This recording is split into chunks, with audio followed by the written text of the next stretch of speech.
So welcome.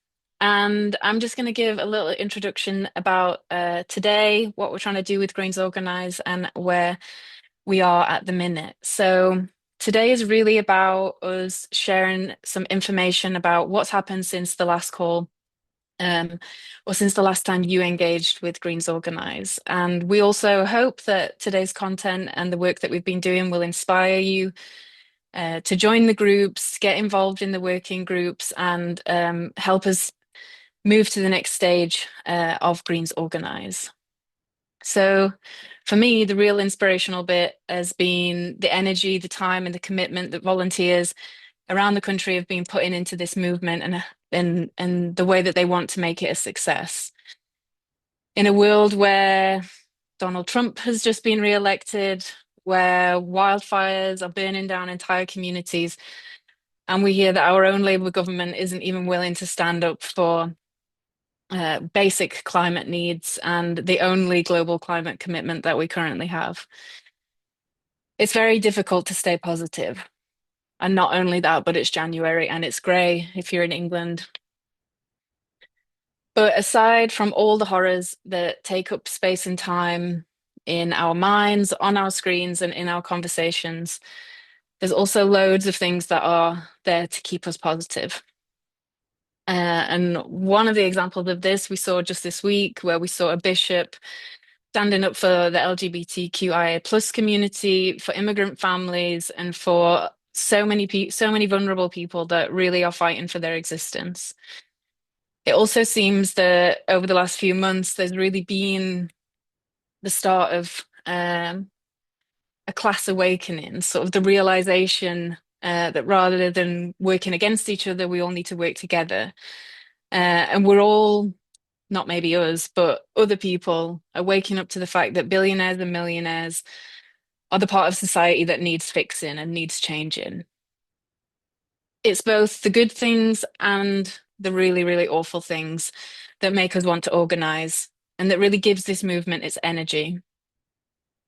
Since the last call, so much work has been going on in the background, and we really want to use this time to tell you what's been going on, to get your thoughts on what we've been doing, and to take a look at what's next for the different groups. Like I said before, if you haven't already, put your name and where you're joining us from in the chat. If you have any questions throughout throughout the presentations that we'll be giving, then feel free to pop them in the chat, but we'll come to all of the questions at the end of the session, or some of our working group leads might type the answer in.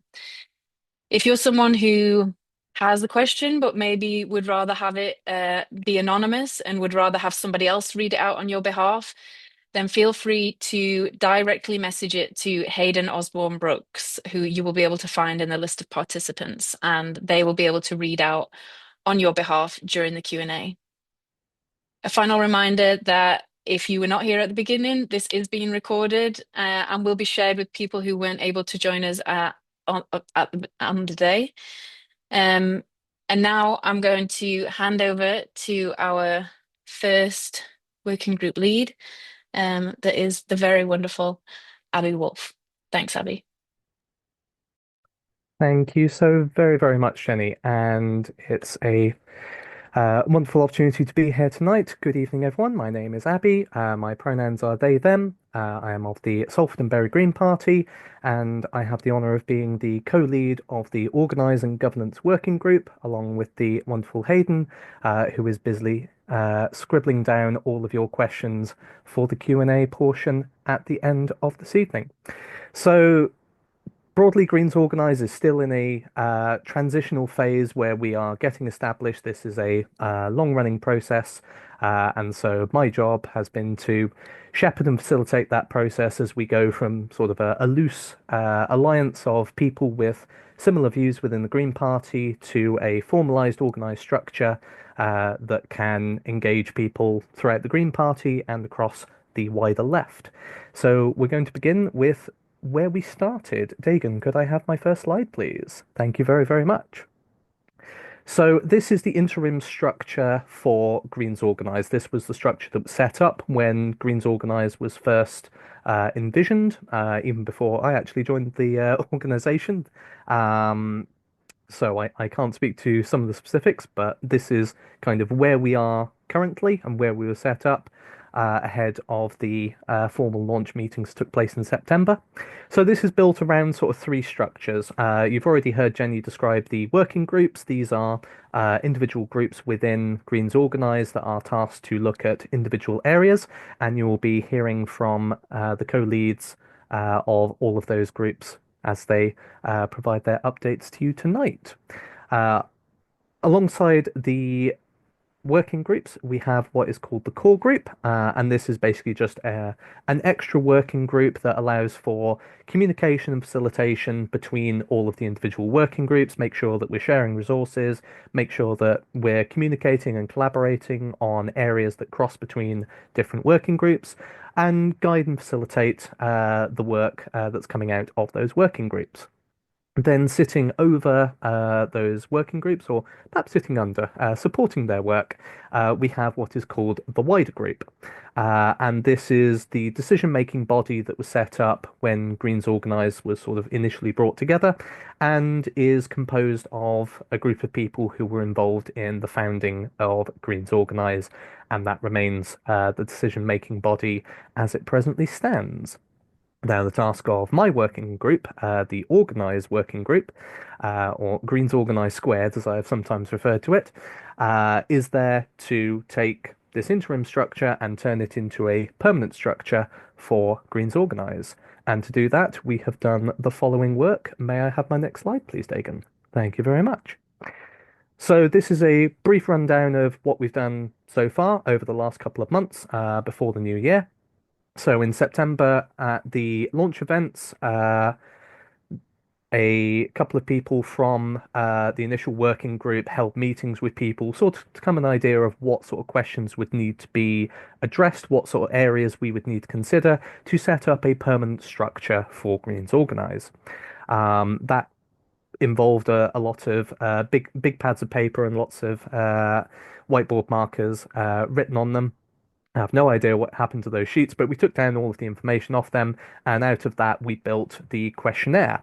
And this went around sort of the end of September and October of last year, and this had sort of formalized those questions that we need to ask, questions about membership, questions about funding, questions about relationship with the Green Party, questions about electioneering and things like this. And a number of people across Greens Organise, and particularly within the Organise working group, were invited to provide feedback to those questions, and then those were brought together into a document that we called our initial consensus. That was done in early October, and then through October, November, and into early December, our working group held a number of meetings attended by some of the wonderful people here tonight, with various questions, just kind of checking those initial consensus, making sure they made sense, making sure that we'd looked at all the various problems that might come out of them, and answering kind of the remaining questions that we would need to address to build an overall governing structure. So that's what the work that wrapped up last month in mid-December as we kind of broke for the holiday period. And now, as we've come back in the new year, we have the process we are taking from here. If I may have my next slide, please, Dagan. Thank you very much. So this is the proposal process that we have drawn up. And it is a three-step process. We are in step one at the moment. That is currently going on behind the scenes with some of the wonderfully talented people within the organised working group. And we are putting together an initial draft of the various documents, the constitution, codes of conduct, things like this, that we would need kind of written down and codified to formally structure Greens Organise, just as you would have in your local parties or any other sort of organisations you are a part of. The end of step one is to be kind of reviewing that within the organised working group itself. That's mostly going to be things like proofreading it, fixing all of my inevitable dyslexic spelling mistakes, going through and making sure everything is kind of laid out, makes sense, and aligns with all of the decisions we made last year through all of those meetings. The next step after that is going to be taking that revised draft and putting it to the wider group. That is the decision-making body that currently exists in the interim for Greens Organise, and they will have their own look at it, raise their own questions, and that's sort of the accountability stage for us. That gives the opportunity for those people who were involved in the founding of Greens Organise to ask their questions, raise their concerns. It allows us to kind of come forward and explain why we've made the decisions we have, why we've put forward the proposals that we've had, and kind of work out a compromise position that should work for Greens Organise going forward. And once that is concluded, then it will be the job of all of you wonderful people who are our members to review this final draft and to have your say, yay or nay, on whether this is a suitable compromise for Greens Organise. And provided we get that ratification, that will become our governing structure going forward. So, as I say, we're currently in the initial draft stage. Details are being worked out, wordings, particular nomenclature is being uh, looked at, is being developed, but we kind of expect that to go forward. And as part of that, we are working with a number of the other working groups to build on some of the work that they're doing. If I might have my next slide, please, Dagan. Thank you very much. So these are some of the collaborations that we've been working with the other working groups, and you will hear from their leads tonight or reports from those who sadly couldn't make it tonight, describing their sort of work. And naturally, as we are creating a structure that is working for the whole of Greens Organise, we've been working closely with those working groups, particularly Democratise, around things like internal elections and founding regional groups. So that's amongst the 9 regions of England, along with Wales and Greater London. We've been working with the Build working group around citizen assemblies to engage with the wider left and to allow people to have a democratic voice within both Greens Organise itself and to amplify democratic voices in other settings and other venues. And we've been working specifically with the Culture Working Group around things concerning conduct, codes of conduct, safety, and welfare for all of our members. So, as I say, everything's very much in a developmental stage currently. We are getting towards having those final proposals drawn up for everyone to review. But just to give a sneak peek, I suppose, I will be sharing the Dagan, if you might please summon the organogram, which is a word I was only taught yesterday, but is wonderful, and I will be using it now for the rest of my life. So, this is a simplified map of how we expect the structure of Greens Organise to look. As I say, this is all very provisional. A lot of the, excuse me, a lot on the nomenclature, the naming and things will probably be subject to change. We do like to argue over our specific namings of things on the left, so no doubt that will change. But this is to give sort of a broad idea of what the structure is looking like. So I will describe it very briefly, and I appreciate you all bearing with me as I frame out the important work of our working group. So underneath you see you have the members there. That is all of you wonderful people. That is the people who have put forward to come and help out at Greens Organise. That is everyone who is interested in our work in supporting what Greens Organise is doing from within the Green Party and wider organisations as well. And that is the entirety of Greens Organise. You are effectively everything. Your job is overseeing us, it is supporting us, and the whole work of Greens Organise and its working groups and its established institutions and organs is to empower you, is to facilitate the things that our members want to see happen. So within that, we have the working groups. These will be very similar to the working groups we have currently. Some new working groups will be created, some old working groups will be folded in. Their terms of reference will change, but we really like having these groups that anyone can join, that anyone can contribute to, that anyone can bring their skills forward to. So the members will join the working groups, as it says there, and the working groups will report back to the members on the work they're doing at updates like this one we're having right now. Then the members will be electing to those working groups 2 facilitators. Each working group will have 2 facilitators, and their job is basically to be the members' representatives on those working groups. These are people with competency in facilitating the work. So they're there to help people within the working group organize work, provide the necessary support, provide the necessary resources for the working groups to do the things that they need to do. The working groups then can elect their own committees if they see fit. They don't have to. It is up to each working group to decide how it is best led. This could be the facilitators, it could be a separate committee with different people on it, it could be no committee at all, it could be entirely ad hoc. It is up to each working group to decide what works best for them. Then all of the facilitators on each of the working groups will be brought together into what we're currently labeling the steering group. And this is just basically kind of as the core group works now. This is a place for all the facilitators to come together to promote that communication, that collaboration between all the working groups, making sure that they're sharing resources, working together on the projects that's important to them. And then that steering group will have a pair of chairs that works basically the same as the facilitators do to the working groups. They are there to facilitate the work, make sure things are getting done, and to help on reporting back to the members. So that's the very basic structure that we have put together at the moment. As I say, this is all subject to change. We are developing this as we speak, and I look forward to having it in a ready and presentable state, hopefully in the next month or two, once it's gone through the various steps outlined in the process, and being able to bring it to all of you wonderful people to review and then start getting involved. So that's enough of me describing my wonderful organogram that the wonderful Dagon drew for me. And so I will be happy to take questions at the end as part of the Q&A portion. And now I will hand back to the wonderful Annie, who will be presenting for the Educate working group. Thank you very much. Hi, thanks so much, Abby. That was great. And yeah, the enthusiasm for the organogram really gave an injection of happiness into all of this, which is nice.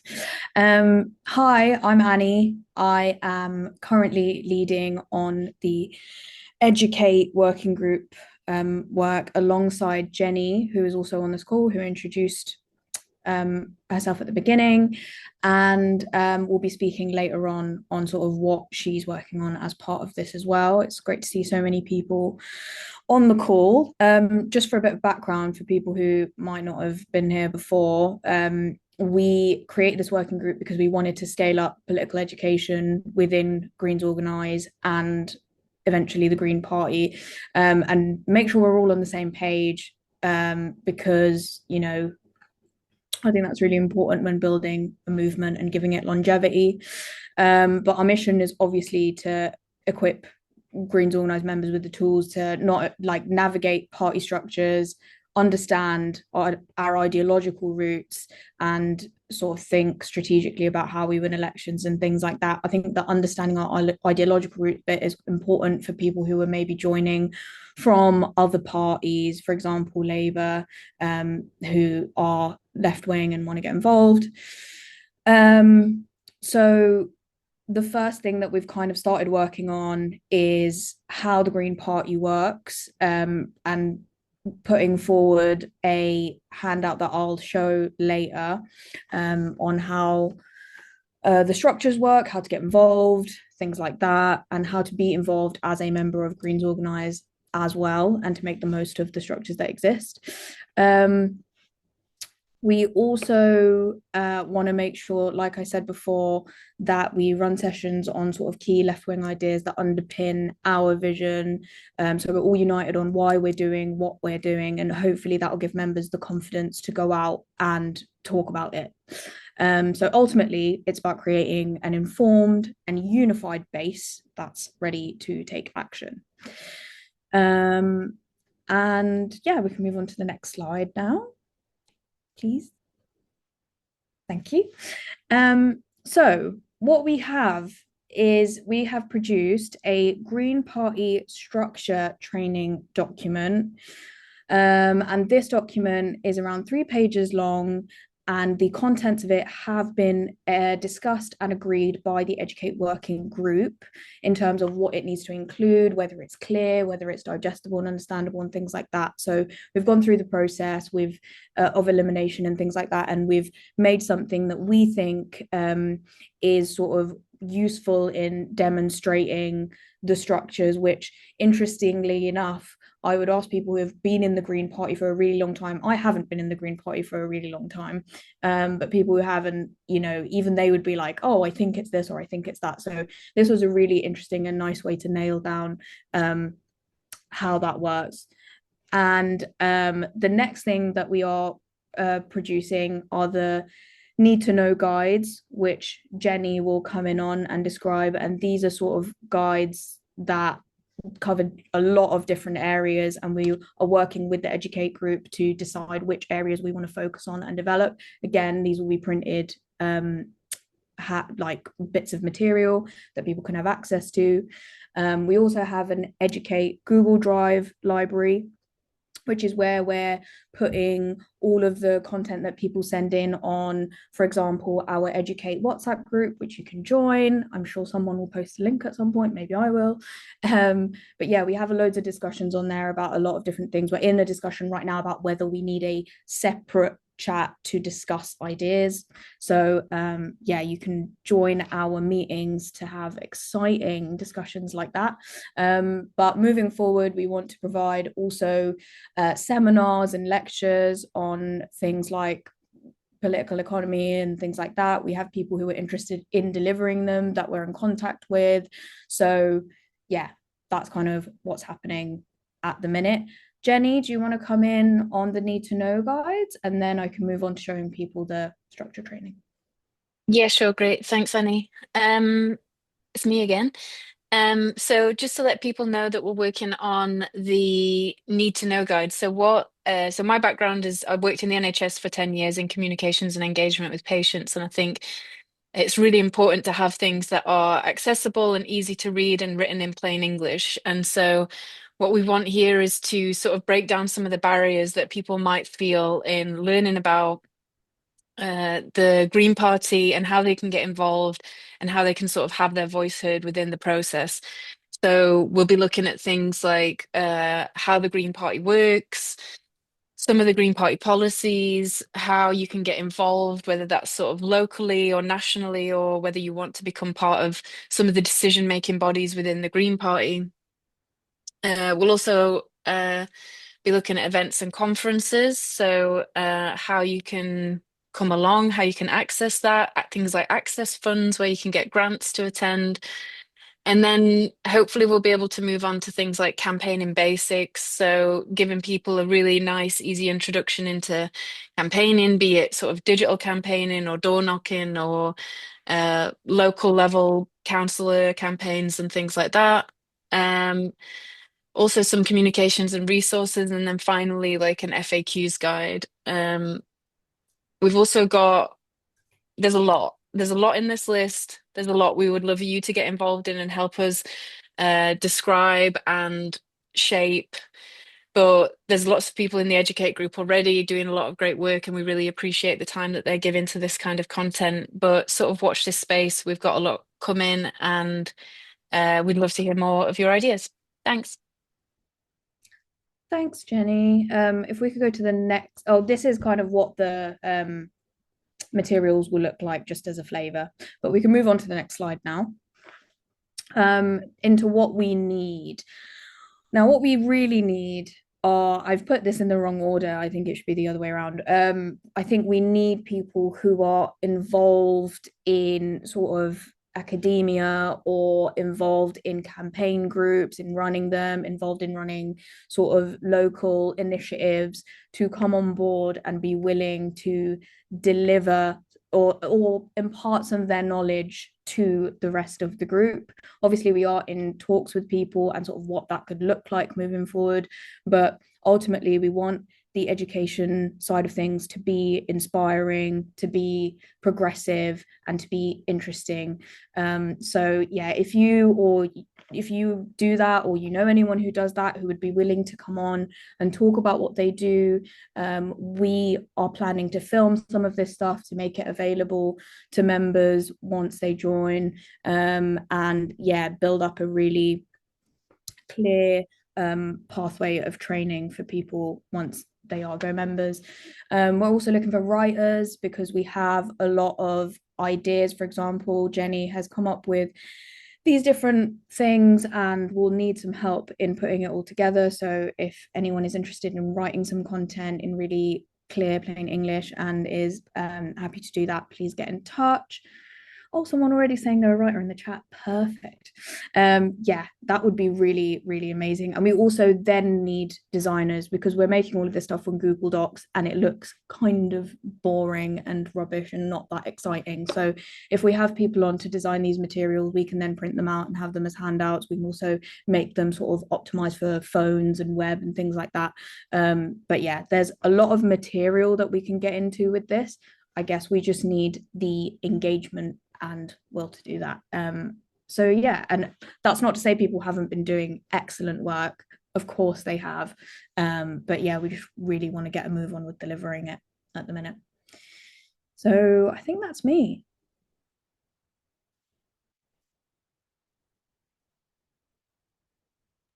I can't remember who's next. Is it me? I think it's me. It might be Robert. Okay, cool. Thanks everyone. And yeah, we'll take questions at the end. Brilliant. Amazing. Thanks, Annie. So yeah, I'm Robert. I'm co-lead on the comms working group with Benali. So yeah, on comms we had a really clear vision in the open letter, which people might have seen the Manchester Manifesto that we launched at the Green Party conference, and that was for a clear, bold message that speaks directly to the public's demand for real change, mobilizes a diverse working class, and secures a broad mandate for an internationalist, anti-capitalist, and ecologically transformative agenda. So even within that, there was already an implicit criticism of the way that the party communicates at the moment. And so in our first couple of meetings, and in a lot of the chat that's been happening in the WhatsApp group for the comms working group ever since, it's really been about identifying what exactly are the issues, what is the diagnosis, what are the problems. And it's important to say this isn't about staff or resources, both of which at the moment and for the foreseeable are really outside of our control. And like we know that the constraints that staff and resourcing exist in the Green Party, and that's just a challenge that we just have to face.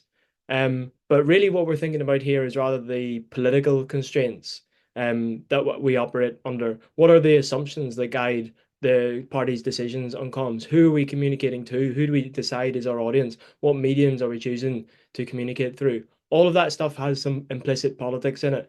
And in Greens Organise, we think that that could be done differently. So that's really what we're focusing rather than just being like, oh, this thing could be done a wee bit better. So we started with that. We did a review of social media output, of press releases and in emails to members. And we asked, one, what issues are we prioritizing in our comms? In the main party's comms, and then secondly, how are we coming across? What's the feel of Green Party spokespeople? And we then got to work on summarizing that, and that, to be honest, was made a bit easier by a couple of interventions that people might have seen last year. So Ash Sarkar on Novara Live, Lewis Goodall in a discussion on Joe, both of them asking the sorts of questions that many in Greens Organise are asking, which is like, where are the Green Party? How are we not cutting through as much as we want to? And of course, I'd say it again, we don't have access to the resources. We don't have access to the media favoritism that the right has. But we do have to engage with the media landscape as it is, not how we would want it to be. And as horrible as it is, to be honest, we have a responsibility to find a way to cut through the noise.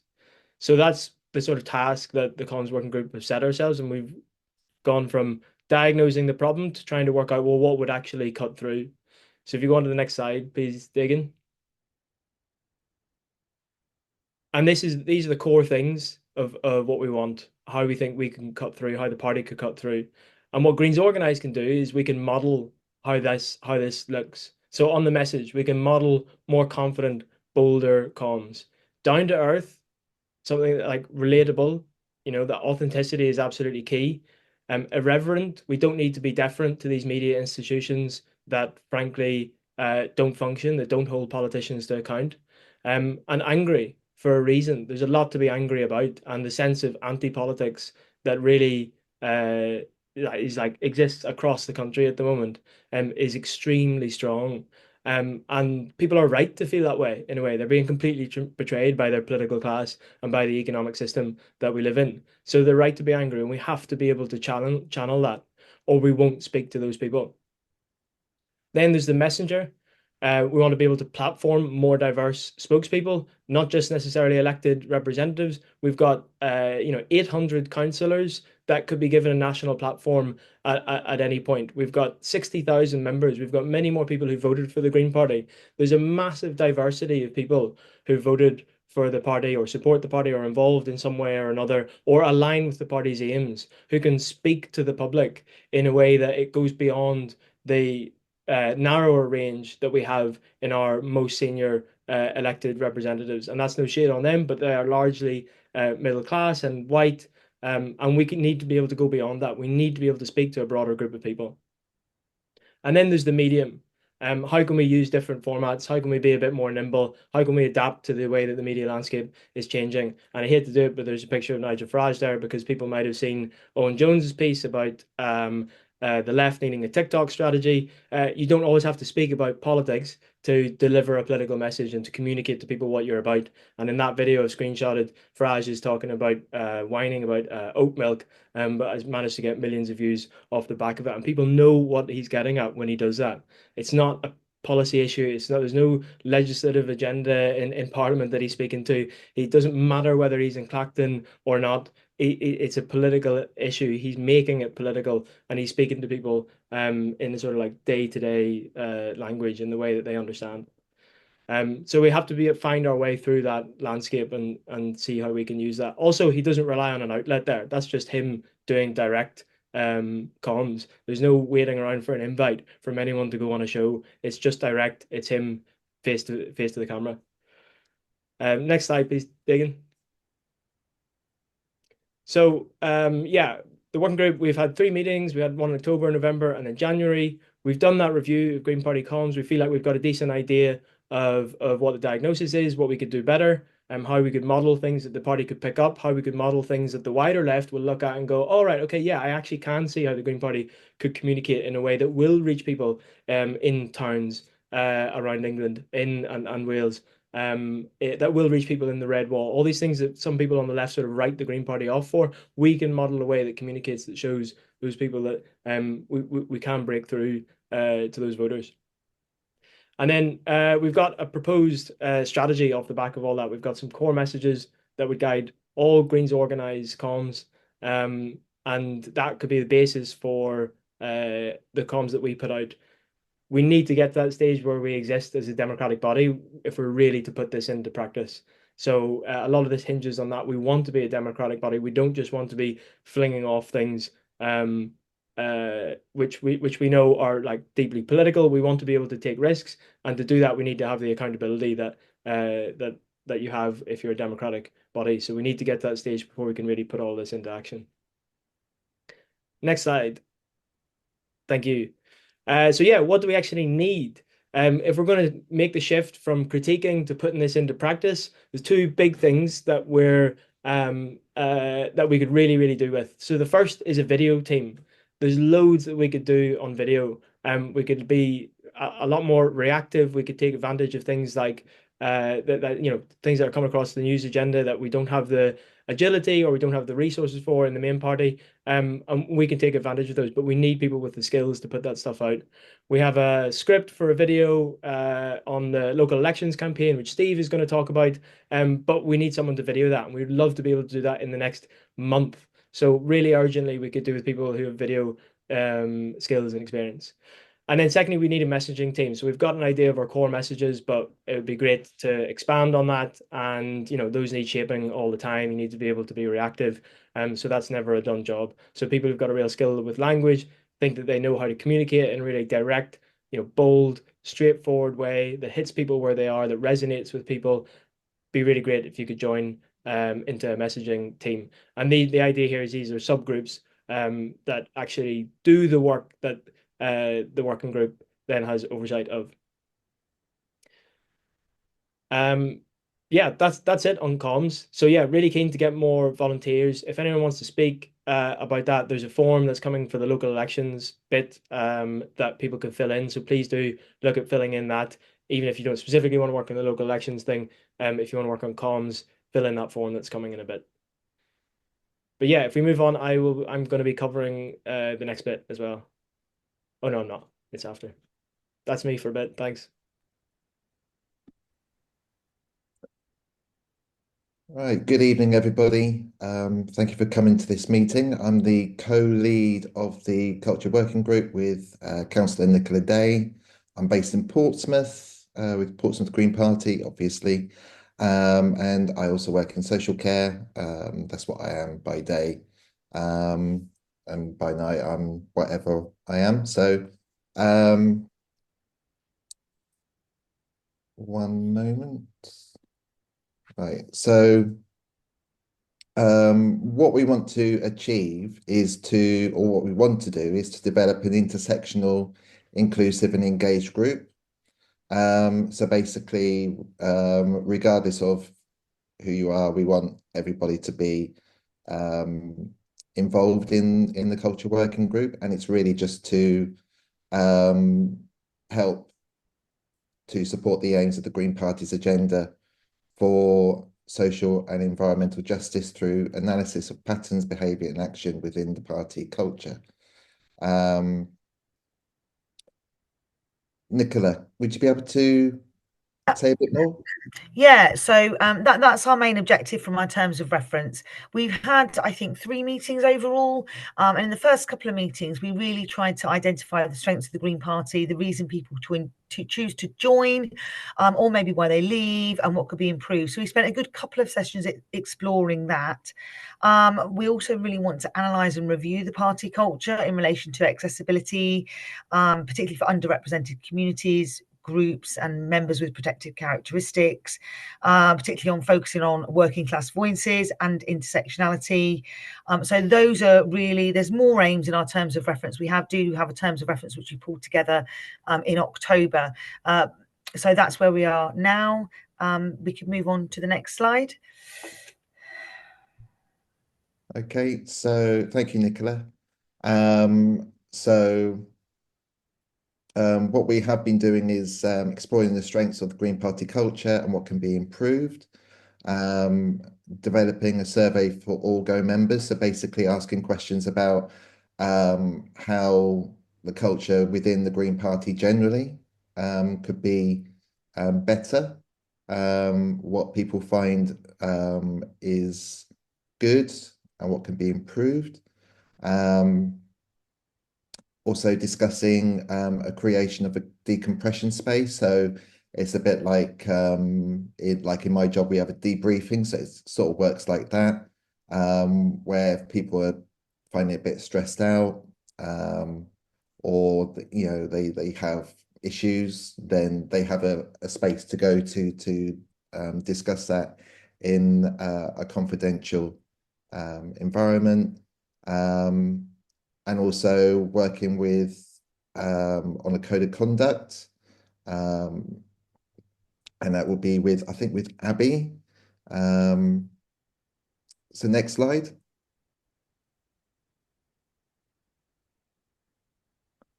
So basically, with the we finalize the survey and then we send it out to members, and then at the end of it, we will provide our analysis of the findings. And so basically we'll be accountable and transparent with those. Next slide.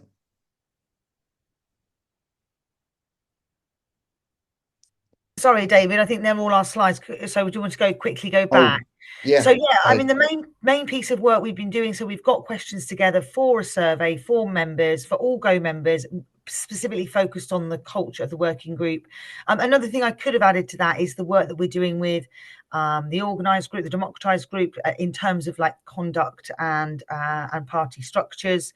And I guess some of our work does overlap with particularly what some of the Educate group are doing in terms of educating people on how our party's set up, and maybe what can be improved and all of those kind of things. So yeah, so if you want to get involved, we always need people that have got skills, particularly on things like analysis, particularly with pulling together a survey and being able to get that out to all of our membership. So that would be really helpful. And yeah, the decompression space was an idea about having a space where people could let off steam, a confidential space, whether that be a WhatsApp group or whatever form that might take. So those are the things we've got to so far. We're hoping to have a meeting in a couple of weeks' time after this meeting, again with the culture group, just to bring us all up to speed where we are. So thank you for that. Thanks, David. Thank you. Thank you, everybody, for listening. Great. Thanks, David. Thanks, Nicola. So I'm just going to cover the build working group's slides. Unfortunately, James, who's leading that working group, couldn't make it. Talia stepped back a bit. So yeah, I'm just going to cover this for them. So I'll be really brief.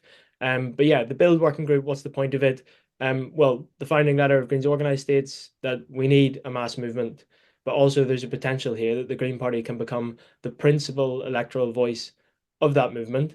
But to do that, we need to build strong relationships right across the left. We can't just be completely narrowly focused on elections. We have to think about what else is going to actually change the political system. And to get there, it's not just going to be people turning out on voting day. It's going to be the work that's done in communities up and down the country to build to the point where there is a viable, mobilized, popular opposition to the government.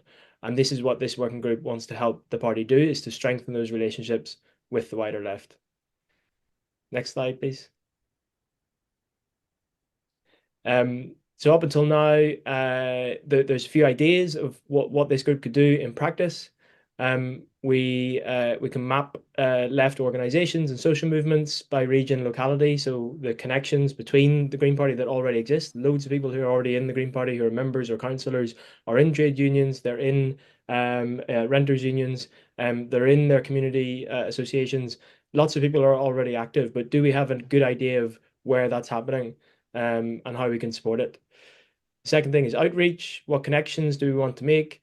How do we do that? What materials would support building those links with the wider left? What sort of relationship do you actually want within those groups? You want them to sort of feed each other. You want the extra electoral work to feed into the electoral work and vice versa. But how do we make that happen?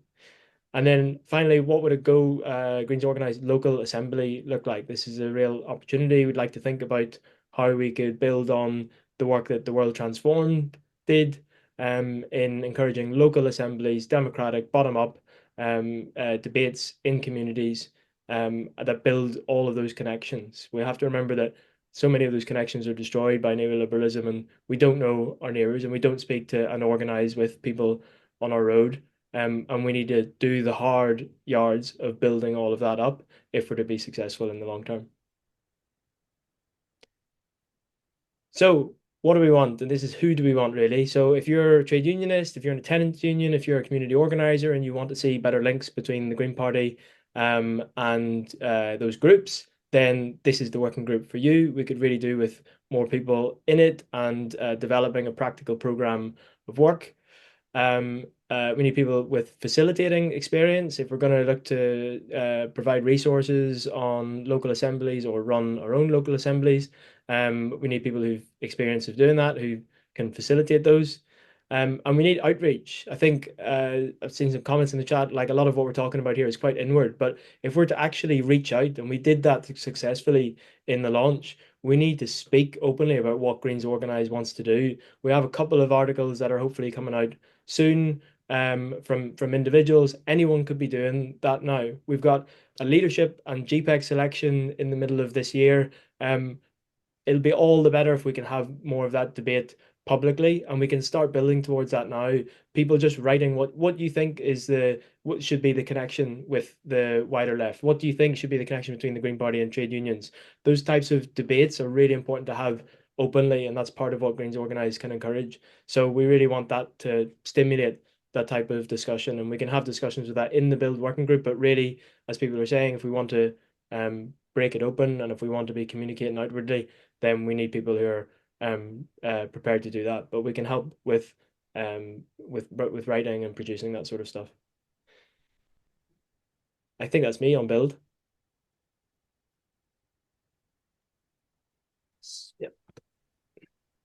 Thanks, Robert. Me again. So I am covering for Rupert, who can't make it tonight, on the Democratise working group and what they have been getting up to. So they've had a couple of meetings since the launch. But I'm sure you can guess they've got a lot to do like everybody else. So the purpose of the Democratise group is a structured approach to opening up the Green Party's governance to the wider membership. What does that mean, you might ask? So the groups and the organizations and the people and the elected officials who are part of what makes the Green Party go round, we want more people to understand what they do, more people to understand how they get elected, and more people to get involved in the processes that elect them. So what we have right now, I guess this is also a bit of what we need, an agreement of the democratic process to endorse candidates. So Greens Organise, what we're hoping for is more diverse voices, more people being heard from groups that maybe feel underrepresented in a lot of the elected positions within the Green Party. But there's a lot to do before then. What we need to do is share more information on internal elections and make sure people understand when they're coming up, what the process is to get involved, and how they can get involved. We want to encourage new members to stand. So after the general election, there was a huge increase in membership, and a lot of those people were brand new members. They were young people. They were members from these more diverse groups, and we want to really galvanize that energy and get them standing for councillor positions or future parliamentary candidates or positions within the governance structure of the Green Party. And we want to offer support to people who are considering those roles. So we know that it takes a lot of energy to be a councillor. So as I'm sure Nicola Day could tell us all about that. It takes up so much of your time and energy. And it's not just when you get elected, but it's the getting elected as well. And so we want to offer support to people who are looking to become elected officials, whether it's in public facing roles or whether it's internal roles within the Green Party. If we go to the next slide, please. What we need: more people, more energy, more people. It's the next slide, I think. That's the one. So we want subgroups to be feeding into this working group. So we want a subgroup to work on candidate endorsement protocol, which sounds fancy, but is basically just how Greens Organise can select candidates that represent the views and opinions and values of Greens Organise and get them elected into positions of power. We want a subgroup to work on making the elected governance structures more accountable to the membership between elections. So once you do get elected, how do we keep track of what you're doing? How do we understand more about the groups and the roles in between those elections? And then just a desperate plea to get involved. So this is a really important group. This is really about the core, one of the core values of Greens Organise is about improving Green Party structures and Green Party processes. And this is one of the groups that can really make a difference in that. And that's me. Thanks. And I am handing over to Steve, I believe. Thanks, Steve. Thanks so much, Jenny. And thank you, everybody. I've really enjoyed listening to everyone so far. Awesome to be joined by people on this call, and shout out, I'm sure lots of people are going to be watching the recording later. So if we can go to the next slide, please. There again, thank you very much. What I'm going to be talking about, you've heard it hinted already. If you've been involved in Greens Organise, you'll have heard a bit about it before. This is our proposal plan for the local elections. So I'm going to start with just reminding us of a little bit of that context. A couple of things to point out. One, we'll just go back. Oh no, that's the right slide. You got me. You got me. That's the right slide. Thank you, Dagan. There's a delay on my end. Fantastic.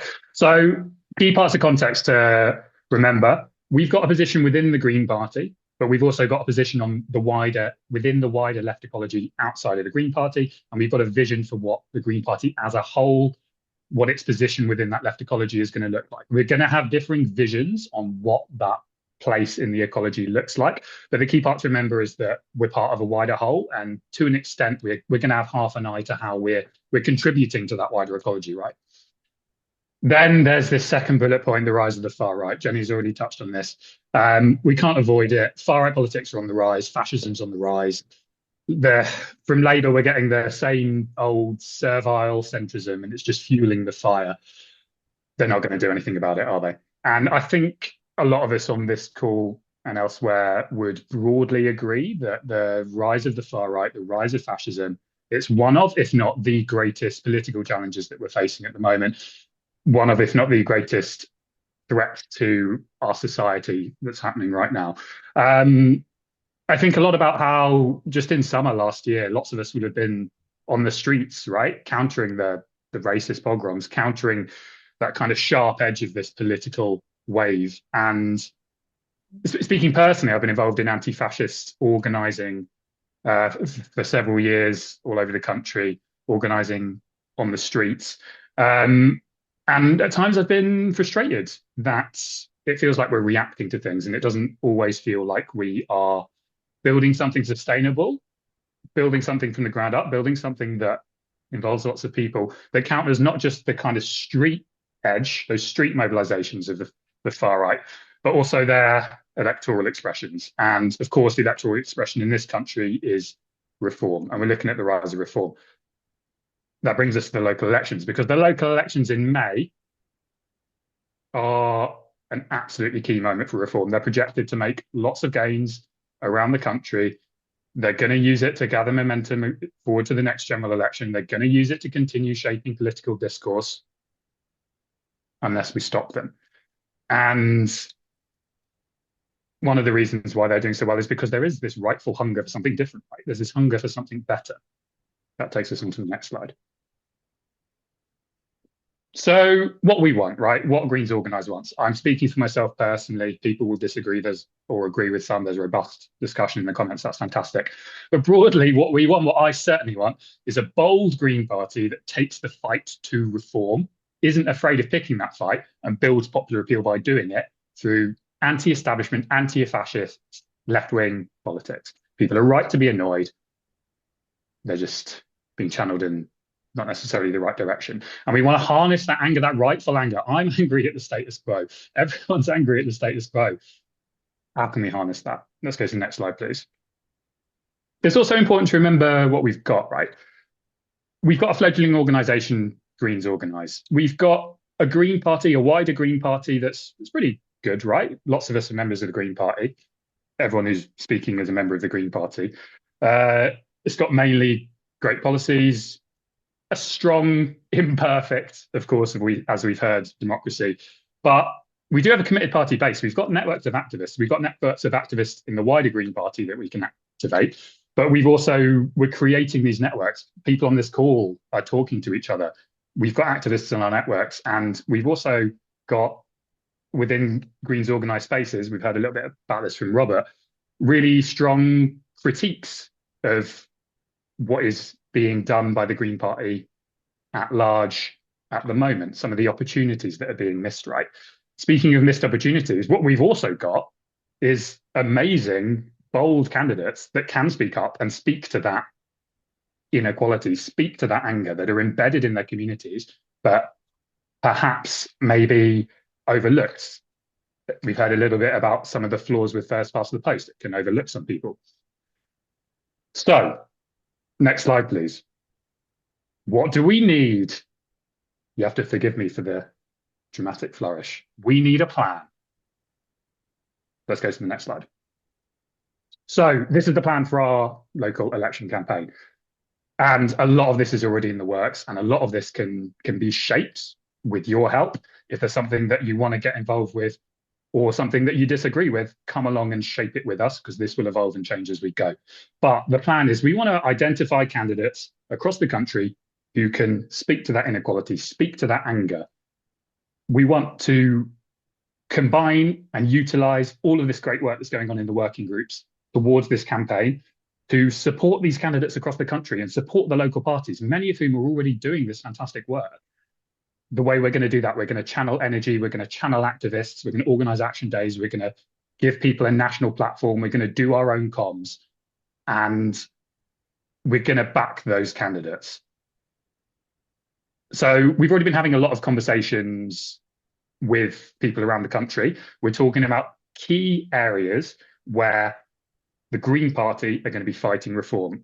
This is generally old Tory strongholds. The electoral landscape, particularly for the local elections, is almost unprecedented in what it looks like. That Tory vote is collapsing, and Labour, they're not up to the challenge.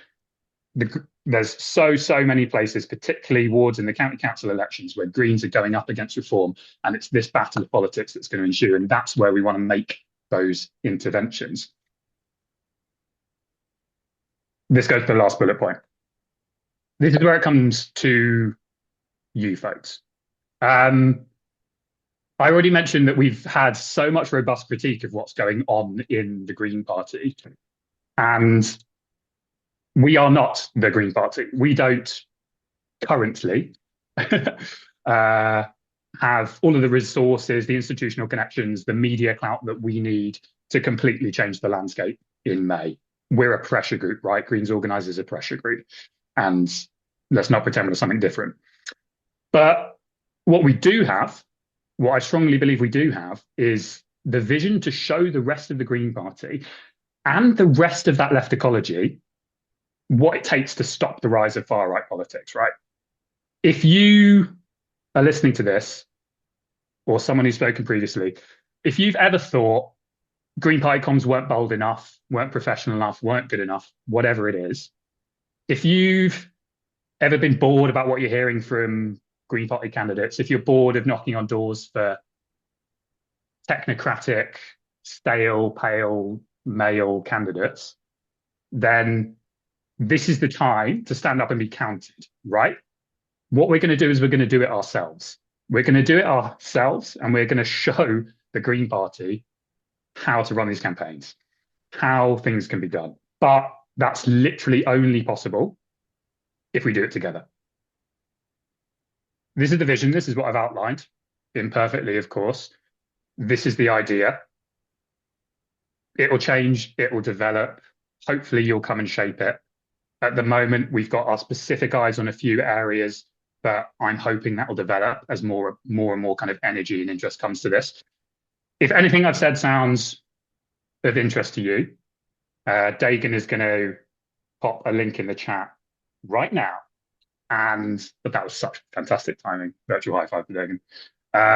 And anyone who's seeing this by recording, there will be links in the emails. There's a form on our website to express interest at this point.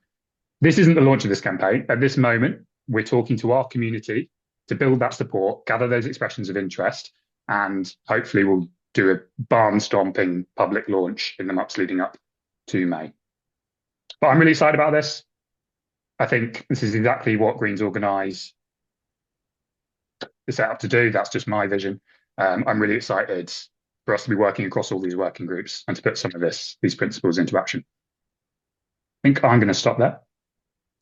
I personally am going to take a breath and a glass of water, but I believe I'm passing to Abby, who's going to facilitate a bit of a Q&A. Thank you, everybody, for listening to me. Thank you so very much, Steve, and thank you so much to all of our other working group leads for bringing together everything that they've been working on over the last couple of months. And of course, thank you all to our wonderful members here for listening to the updates, for getting involved in the working groups, for putting your question in the chat. For anybody who's leaving us now, we want to say that Greens Organise has our social media presence, and we really appreciate people following, liking, sharing, commenting on the content on there. This is a great way to support Greens Organise if you don't have the time or the energy to be able to contribute to one of the working groups or to Greens Organise work directly. Supporting us on the social is a great way of helping us to get the word out. All of our socials are on Greens Organise, and I'm sure as I set up the Q&A, Dagan will pop some wonderful links to all of our socials into the chat. So as Jenny set up at the beginning, we're now going to open to a question and answer forum for all of you members to ask your burning questions to the various people here taking those leadership roles within Greens Organise. So if you do have any questions, feel free to pop them in the chat. Anyone that's had questions come through already, Hayden has been taking a note of all of those, and we will be inviting you to come up and ask your questions shortly. As a quick reminder, tonight's session is being recorded, and that recording will be circulated amongst our members. So if you would like to ask a question but don't want to be on the recording, you can just send a message directly to Hayden or put it in the chat. Just ask Hayden to read your question out for you anonymously, so it won't come up in the recording. So without further ado, Hayden, do we have our first exciting question of the night, please? Yes, so this one's from Chris Stewart and it's aimed at us, Organise. So Chris wanted to know what sort of timeline do we have for Organise's work, and when will sort of the democratic processes we develop be available to Greens Organise? Oh no, a question that I have to answer first and foremost. So as I said, the first stage is going to be the trickiest because we are developing a fairly complicated piece of work in terms of constitution, documents supporting it. I'm hoping it's going to be a relatively short process, but it's the complexity of it more so than the workload itself. So myself and several of my colleagues within the organised working group are drawing up those initial proposals. That work is taking place literally as we speak. We've already been having those conversations during this week. I would love to be able to give a fixed deadline. I definitely see it coming to sort of the wider group there ideally in the next few weeks. But it really comes down to kind of how quickly that process moves. If we're able to draw up something that's pretty robust and everyone can get behind and doesn't need too many revisions, I expect that can probably fly through. If it's something that, is things that people have more thoughts about, needs more amending, needs more work to kind of build up that compromise that everyone can get behind, it's going to take a little longer. But it's certainly my intention for things to move relatively swiftly. And I hope that answers the question there. I know it's not a particularly specific answer to deadlines, but it's what we've got right now. So Hayden, could we have a question maybe for one of the other working group leads, so it's not just me answering questions all night? And could we invite the person perhaps to read out their question? Yes, so this next one is from Roy Sanderson. So if he's here. Fantastic. Thank you. Roy Sanderson, you have a question for us.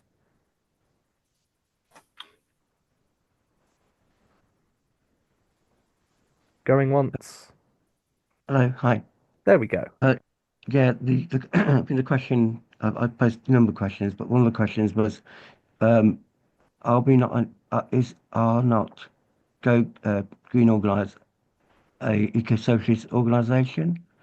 And the other point I wanted to raise was, I've been involved with groups like Socialist Alliance being formed and stuff, and it's good to have cohesion when you are a new group, and it's good to understand that people aren't all good to agree in a group. So 80% agreement seems okay to me as a way to bring cohesion also. But we also need a front page, and we need to say what we are, because we did at the launch in September at the conference, but that's quite a little bit hidden away at the moment. Thank you. Thank you very much, Roy. I'm going to hand this over to Rob for kind of a bit of a discussion on how we're defining ourselves as an organisation. If you'd like to go on that, Rob. Yeah, sure. I'll give it a go. So in the open letter in the Manchester Manifesto, we called ourselves, what did we say? We said, well, we called for an internationalist, anti-capitalist, and ecologically transformative agenda. So we used the word anti-capitalist there. We could have used eco-socialist. I'm not sure whether there would have been much. Well, I'm sure there would have been a very long debate between the two, but we used the word anti-capitalist there. So we set the tone with that. In terms of actually defining what that means, though, for us internally, that takes time. You've really got to work through like actual debates to see what that means in practice, because anyone can sign up to any label. And I think especially when it comes to us communicating externally, we can keep saying over and over we're anti-capitalist, or we're eco-socialist, or whatever it might be. But the reality is that those terms don't necessarily mean a lot to a lot of people. And if you're going to meet people where they are, the vast majority of people don't really have much interest in whether you're using that label or not. It doesn't really speak to their day-to-day problems. What they want to know is what's your proposal? What's your political solution? What's your suggestions for how the economy should be run? What's your suggestion for how power should be distributed throughout society? Those are like really practical things. We should speak to those rather than, I think, to the labels. But we do have to do the bare minimum. I think that's why we did use some labels in the letter. We're speaking to a very political audience, so we did use them there. But yeah, I would say for the local elections campaign, especially, a big challenge is going to be we can all agree that reform represent a proto-fascist threat, and we can all agree that we need an anti-fascist campaign to stop that. But how do you communicate anti-fascist politics on the doorstep? That's a big job and it's difficult, and we need to work that out. So that's why we need people in the comms group, in the messaging group. That's constant evolving work to do all of that. Fantastic, thank you. I'm open to if any others have thoughts on that from the group. Yeah, I was going to kick it over to Annie, especially around sort of how we're educating people around sort of these things like terminology, if you might have any thoughts on that from Educate's perspective. Yeah, I mean, this was a really big discussion actually at both of our launch events in terms of like, well, what does this mean and what does that mean? And are we this, are we that? And how does that fit into the Green Party and things like that? I think people start to get a little bit sort of caught up in the identity of it all. Because yeah, there are some people who will very easily say I'm socialist, I'm a communist, X, Y, and Z, and there are other people where they will believe in similar things but not be necessarily comfortable with the phrase. That might be because of lack of political education, or just they know they just don't want to be associated with it. Whatever the reason is, what we don't want to do is start getting really too lost in all the nitty-gritty of all of that. But I think there is a way that we communicate all of these different ideas within Educate and say wherever you fall on this left sort of spectrum of whatever is where you fall. But our job is to give like context and understanding as to why we're doing what we're doing and why the Green Party is where it is and what policies align with that progressive agenda that you can support and advocate for on the doorstep, basically. That's kind of what the point of Educate is. But again, like Robert said, like Abby said, it's all in your hands. You can shape what it is that we do. If you want to join, your voice will be heard. The meetings for each working group are where the decisions are made. So it's not just about, I mean, obviously we would love for you to join, but join and get involved and come to the meetings and be heard. And, you know, whatever decisions you make in those meetings will literally shape our education the education we provide going forward. So yeah, we want it to be a listening platform and an informative one.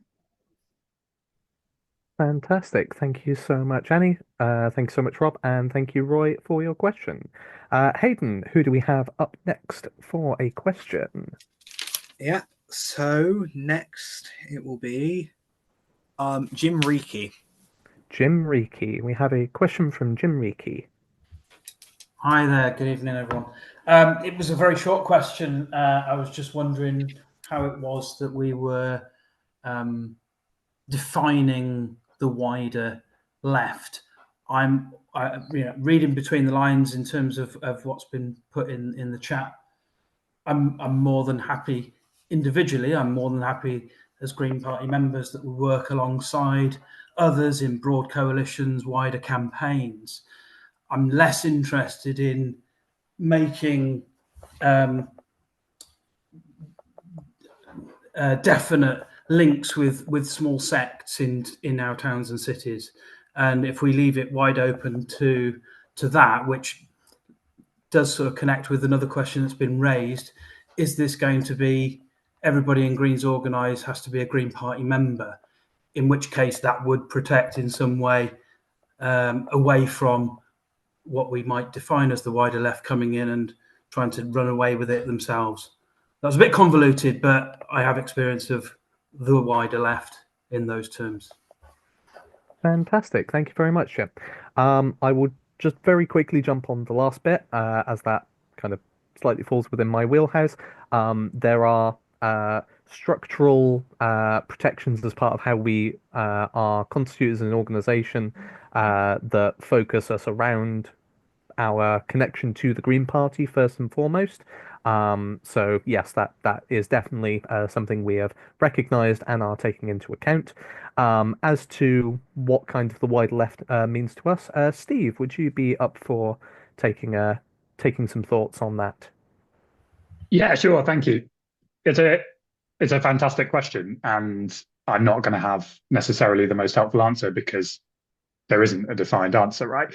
Speaking from Greens Organise's perspective, we're in this transitional period, and when the incredible hard work of the governance working group, Abby and Hayden especially, gets us to that place where we've got a kind of official permanent governance structure, then sure, we can take positions on things, and I imagine we'll work out what kind of our definition is. I think your question speaks to a really important project for the left, however we're constituting that in the UK. Whether people think a popular front, learning from France and elsewhere, is kind of the way to go. Building kind of minimum platforms of consensus, what will it actually take for us to work with people, is a really important question. And I think that also underpins the question of what constitutes the wider left. Like I said, I'm not going to give an absolute answer. There's probably a few places that we'd all universally agree make sense, like that's part of the left, but it's really tricky at the edges. So I think a kind of working definition or a working practice is to take things case by case and have discussions about whether we work with people and whether we consider them our allies. But we don't have an answer. If anyone's got one, pop it in the chat. I'd love to hear it. Fantastic. Thanks, Steve. And yeah, as we've kind of noted throughout tonight, Greens Organise is an organisation shaped by its members. And yeah, these sorts of decisions are going to be ongoing. And these kind of questions are malleable and things that we're going to have to address as and when they come up. And that's going to be a matter for you, our wonderful members. So thank you very much for your question, Jim. And Hayden, who do we have up next? Yeah, so it's another question from Roy Sanderson, and it's about energizing people. How can Green Organise energize people? Just to get an idea, you can come up and ask the question. Yep, Roy, do go ahead. It's okay. I've spoken already, so I won't do it again. I think it's a really good point about energizing people, and I'm going to knock that over to our wonderful opening speaker, Jenny, if you have any thoughts on how we energize our fantastic and wonderful members here tonight. Thanks, Abby, and thanks, Roy, for the question. I think what we're doing right now is how we energize, it's a two-way conversation. It's a constant open dialogue. Everyone is open to learning, and the only way that we learn is by having open dialogue and open spaces with each other. Bottom line is not everybody has energy all the time. So I think understanding that you can come in when you've got the energy and you can go out when you don't, and that you can use your energy in different parts. If you don't have the capacity to join a working group right now, then if you can just follow, and share and comment on our social media posts, that is just as valuable energy as it is joining the working groups, writing the documents, getting involved in that way. So whatever capacity, energy you have, use it in a way that feels meaningful and valuable to you. And just understand that any energy that you give, we appreciate. And I think that's all I got to say on that. Thanks. Fantastic. Thank you so much, Jenny. I will kick it open to another question. Who do we have up next, Hayden? Yeah, so the next one is from Chris Stewart. Fantastic. Chris, do come up and ask your question, please. Hi, thanks. Chris Stewart, currently from Dorset.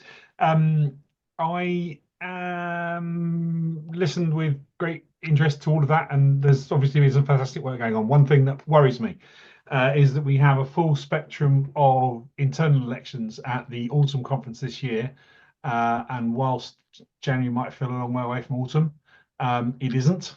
And I am wondering if we're going to miss the opportunity to have a Greens Organise approach to who stands in those elections and how the party puts together its leadership bodies for the next year. Not only the leader positions, which are really important, but also standing audit committee, which is really important, and other things that I can't remember off the top of my head. GPEX as well, the executive committee. I understand that all of those are up for complete election this year, I'm wondering if anyone is currently planning a Greens Organise approach to those elections. Fantastic. Thank you so much, Chris. Yeah, this is definitely a really important thing that we've been looking at, and I would love for one of the Democratise co-leads to be here tonight. Unfortunately, neither of them have been able to make it. So just on a brief overview side, yes, this is absolutely a priority for Greens Organise. We are here to support people who align with our aims within and without the Green Party, and a huge part of that is going to be having people who support our ambitions, support our mission to make the Green Party a strong left-wing institution within those positions of power within the party. Speaking as somebody who holds some of the elected offices, Nicola, would you be up for kind of speaking around the importance of Green Party internal elections and particularly Green Party candidates in elected office? Yeah, I think part of the conversations we've had in the culture group is that some people are really unsure of the internal structures, which I think Annie's group have gone a long way to try to educate people on. But yeah, I think it has been, as Robert alluded to, often quite difficult within the Green Party sometimes to even understand or to know how. I've been a Green Party member since 2014, and something that I expressed and that came out is that I actually didn't really know what the process was to get on to any of the internal bodies within the Green Party. So that's something that we want to support. The question of whether we'll be ready now to do that, I think, Abby, as you know, we do need to get our own structures in place, and once we do have those, I don't know if Rob knows if I know it's been mentioned about internal elections, but what we would like to do in terms of the party culture working group is ensure that the candidates that we've been talking about that have those diverse working class intersectional voices, are supported and encouraged by Greens Organise to stand for those internal elections, so we have more of a voice from, whether we call it anti-establishment, anti-neoliberal, anti-left, so that we can sort of within the culture of the party really impress the values that we feel important to stand up for. We have in internal elections, we have people with those voices. I don't know if anybody else wants to add anything to that, Abby. Fantastic. Thank you, Nicola. Yeah, it's absolutely a big part of what we're looking at, and part of the work that Nicola's group has been doing has been putting together a survey that's going to be going out to Greens Organise members, and a big part of that is going to be assessing people who might be willing to stand for those internal elections, and a big part of Greens Organise is going to be supporting them and trying to both encourage and make sure that they have what they need to feel confident in terms of training, support, welfare, all these things to ensure that we are getting diverse voices into those positions. We are coming up towards the hour now. I'm going to try and squeeze in one final question. So if Hayden could pick us a very exciting question or questioner for our final one? Right, let me just take a quick look through.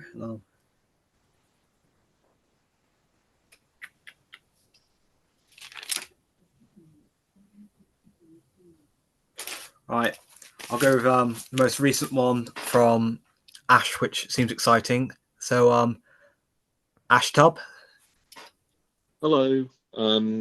Yeah, it was just a question around the trade union movement. It seems like a big missing piece within the Green Party at the moment.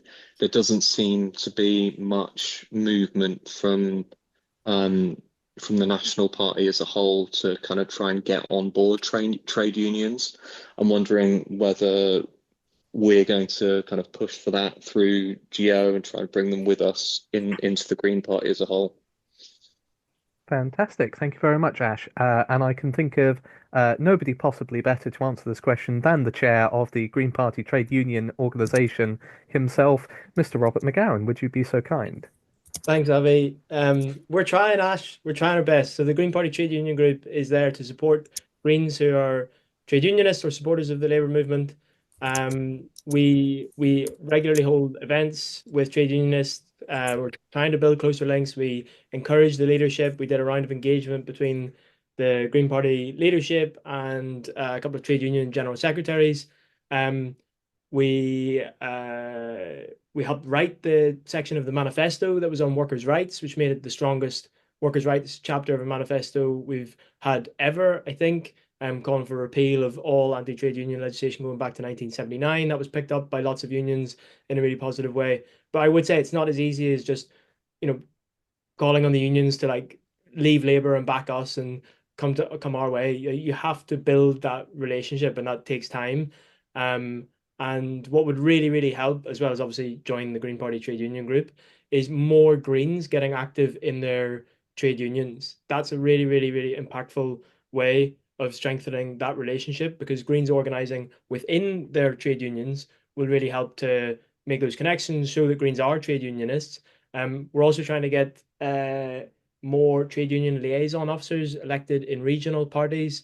So I've been writing to some regional party chairs this week to try and get them to co-opt trade union liaisons to their regional committee. There's local parties who have trade union liaisons in local parties as well. It's a great way. It contributes to your electoral lanes as well. It's like makes for great leaflet content if you're out on the picket line. But yeah, more importantly, it's about showing solidarity between workers and Green Party politics. So yeah, please get involved with the trade union movement if that's the trade union group, if that's your thing. But yeah, it does also sort of fit within the build working group in Greens Organise. But I'd say like a lot trade union wise, a lot of that work is happening in the trade union group. Fantastic. Thank you so much, Rob, and thank you, Ash, for your question. So we're coming to the hour now, so we are going to move to wrap up. Thank you, everyone, for your questions. It's absolutely these sorts of things that Greens Organise are constantly considering how we work, how we fit in between both the left and the Green Party itself. And the whole purpose of Greens Organise is to be that conduit, to be that link between the very necessary and really important leftist movement that exists right now, and building that up and linking that in with the Green Party. And of course, the absolute best way to support that work is coming and getting involved with the working groups or just supporting us on the socials. So with the end of the Q&A portion, I will kick back to the wonderful lady who started it all, Jenny, to close us out, and thank you all very much. Amazing. Thanks, Avi. And thanks to Hayden, who was working very hard in the background there. And also thanks to Dagan, the slide master. So just before we close, I want to let you know a few things. So all the questions that we didn't get around to, we will copy and paste into a document and send out as an FAQs to try and make sure that everybody feels heard and everybody feels like their answer is being approached. We don't want to keep everybody until the end of the night. There's been lots of questions. We want to say thanks again to all of the leads of the working groups. It takes such a lot of energy to pull these things together, especially Abby. I want to give a huge shout out to, because the work that they're doing is going to underpin, and Hayden as well, the work that they're doing is going to underpin everything else that comes beyond it. So it's really important that we get it right and that we do it well, and then everything else will be easier. If you're someone who is thinking about running for one of the internal elections, then get in touch. Like, I cannot emphasize this enough. We want to hear from you. We want to know who you are, and we want to know how we can best support you to become a candidate. Like Abby said, like, share, follow, comment. Your online engagement will boost our reach and our audience base so significantly. I really can't emphasize how important that is. And then final message of the night, just like join a working group. If you've got the energy, if you've got the capacity, if you've got the ideas, get involved. Every voice is important. And if you're someone who just like sits in the background and doesn't want to chat, like obviously not like I am, but there's a space for you as well. Like, you can be in the background, you can be a commenter on documents. You don't have to unmute, put your camera on, any of that. We'll make space for you, and it'll be a safe space and it'll be an inclusive space. So um join us in one way or another. If you can't and you've only got energy for these kinds of calls, then we'll see you on the next one. And we look forward to it. And thank you to everybody for your smiles and your faces and your energy, and hope that you get through until payday, like the rest of us are looking forward to. So enjoy. Thanks, everyone. We'll see you again.